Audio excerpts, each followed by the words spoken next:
8 நாட்கள் பயணமாக சென்று 9 மாதங்களாக விண்வெளியில் தங்கியிருந்த பெண் யார்? இந்த சுனிதா வில்லியம்ஸ். சர்வதேச விண்வெளி நிலையத்திற்கு 8 நாள் பயணமாக சென்ற சுனிதா வில்லியம்ஸ் எதிர்பாராத நிகழ்வுகளால் சுமார் 9 மாதங்களுக்கு பின்னர் பூமிக்கு திரும்ப தயாராகி வருகின்றார். சுனிதாவை மீட்க கடந்த சனிக்கிழமை அமெரிக்காவை சேர்ந்த விண்வெளி வீரர்கள் குழு ஸ்பேஸ் எக்ஸ் நிறுவனத்தின் பல்கன் 9 ராக்கெட் மூலம் டிராகன் விண்கலத்தில் சர்வதேச விண்வெளி நிலையத்திற்கு புறப்பட்டனர். இந்த நிலையில் அவர்கள் இலங்கை இந்திய நேரப்படி மார்ச் 19 அதிகாலையில் பூமிக்கு திரும்ப உள்ளனர். ஆம், யார் இந்த சுனிதா வில்லியம்ஸ்?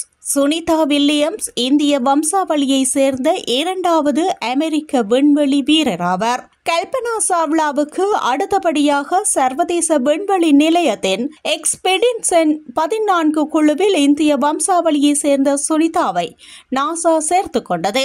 அவர் 2 விண்வெளி பயணங்களில் 321 நாட்களுக்கு மேல் விண்வெளியில் செலவிட்டுள்ளார். அவர் 7 முறை விண்வெளி நடைப்பயணங்களையும் நடத்தியுள்ளார். இதன் மூலம் அதிக நேரம் விண்வெளி நடைப்பயணம் மேற்கொண்ட பெண் என்ற சாதனையையும் படைத்துள்ளார். 1965 ஆண்டு அமெரிக்காவின் ஒஹியோ மாகாணத்தில் பிறந்தவர் சுனிதா. அவருடைய தந்தையார் தீபக் பாண்டியா குஜராத் மாநிலத்தின் அகமதாபாத்தை பூர்வீகமாக கொண்டவர். தீபக் பாண்டியா 1958 ஆண்டு அமெரிக்காவில் குடியேறினார். சுனிதாவின் தாயார் போனி பாண்டியா. சுனிதாவின் கணவர் மைக்கேல் வில்லியம்ஸ். அவரும் ஒரு விமானியாக பணியாற்றியவர். தற்போது அவர் போலீஸ் துறையில் பணியாற்றி வருகின்றார். 1998 ஆண்டு நாசா சுனிதாவை விண்வெளி வீரராக தேர்வு செய்தது. சுனிதாவை அமெரிக்க கடற்படை அகாடமியில் முதுகலை பட்டம் பெற்றவர். அவர் ஒரு திறமையான போர் விமானி என்று குறிப்பிடுகின்றார் ஒரு மூத்த பத்திரிகையாளர். சுனிதா இதுவரை 30 வகையான விமானங்களை இயக்கியுள்ளார். அதில் அவர் 2700 மணி நேரம் பறந்த அனுபவத்தையும் பெற்றிருக்கின்றார். படிப்பை முடித்த சுனிதா வில்லியம்ஸ் கடற்படையில் விமானியாக தன்னுடைய பணியை ஆரம்பித்தார். நாசாவில் பணிபுரியும் சுனிதா வில்லியம்ஸிற்கு அமெரிக்க அரசாங்கத்தின் தரை நிலைப்படியே நாசாவிலும் சம்பளம் வழங்கப்படுகின்றது. இதில் விண்வெளி வீரர்களுக்கான GS-13 மற்றும் GS-15 தர ஊதியமும் அடங்கும். அமெரிக்காவில் அனைத்து அரசாங்க ஊழியர்களும் GS-1 முதல் GS-15 வரையிலான தர ஊதியத்தின்படி சம்பளம் வழங்கப்படுகின்றது. GS-15 தர ஊதியம் என்பது இங்கு மிக அதிகமான சம்பளத்தை குறிக்கின்றது. இந்த தர நிலைப்படியே சுனிதாவும் சம்பளம் பெறுகின்றார். விண்வெளி ஆராய்ச்சிக்காக சுனிதா வில்லியம்ஸ் பேரி வில்மோர் கடந்த ஆண்டு ஜூன் 5 சர்வதேச விண்வெளி நிலையத்திற்கு சென்றனர். 8 நாட்கள் ஆய்வு செய்துவிட்டு பூமிக்கு திரும்ப திட்டமிடப்பட்டிருந்தது. ஆனால் ஸ்டார்லைனர் விண்கலத்தின் தொழில்நுட்ப கோளாறு ஏற்பட்டு இருவரும் பூமிக்கு திரும்ப முடியாத சூழல் ஏற்பட்டது. கடந்த ஆண்டு செப்டம்பர் 7 ஸ்டார்லைனர் விண்கலம் ஆட்களின்றி வெறுமையாக பூமிக்கு திரும்பியது. இதனை அடுத்து கடந்த சனிக்கிழமை நாசாவின் விண்வெளி வீரர்கள் ஒரு குழுவினர் ஸ்பேஸ் எக்ஸ் நிறுவனத்தின் டிராகன் விண்கலத்தில் சர்வதேச விண்வெளி நிலையத்திற்கு புறப்பட்டனர். அமெரிக்காவின் புளோரிடாவில் உள்ள கெனடி விண்வெளி மையத்திலிருந்து விண்ணில் செலுத்தப்பட்ட டிராகன் விண்கலம் கடந்த ஞாயிற்றுக்கிழமை சர்வதேச விண்வெளி நிலையத்தில் வெற்றிகரமாக இணைந்தது. பூமியிலிருந்து புதிதாக வந்த 4 விண்வெளி வீரர்களை சர்வதேச விண்வெளி நிலையத்தில் தங்கியிருக்கும் சுனிதா உள்ளிட்ட 7 வீரர்களும் 6 தழுவி வரவேற்றனர். அடுத்த சில நாட்களில் புதிய வீரர்களிடம் பணிகளை ஒப்படைத்துவிட்டு 4 வீரர்கள் ஸ்பேஸ் எக்ஸ் நிறுவனத்தின் டிராகன் விண்கலம் மூலம் பூமிக்கு நாளை திரும்ப உள்ளனர்.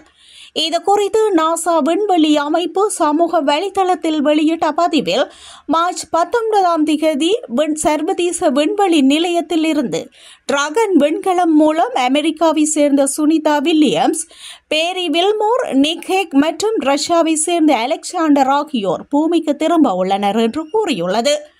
இந்த நிலையில் சர்வதேச விண்வெளி நிலையத்தில் 9 மாதங்களுக்கு மேலாக தங்கியிருக்கும் சுனிதா வில்லியம்ஸ் மற்றும் இதர வீரர்கள் பூமிக்கு திரும்பியதும் அவர்களுக்கு பல்வேறு உடல்நல குறைவுகள் ஏற்படும் எனவும் கூறப்பட்டுள்ளது.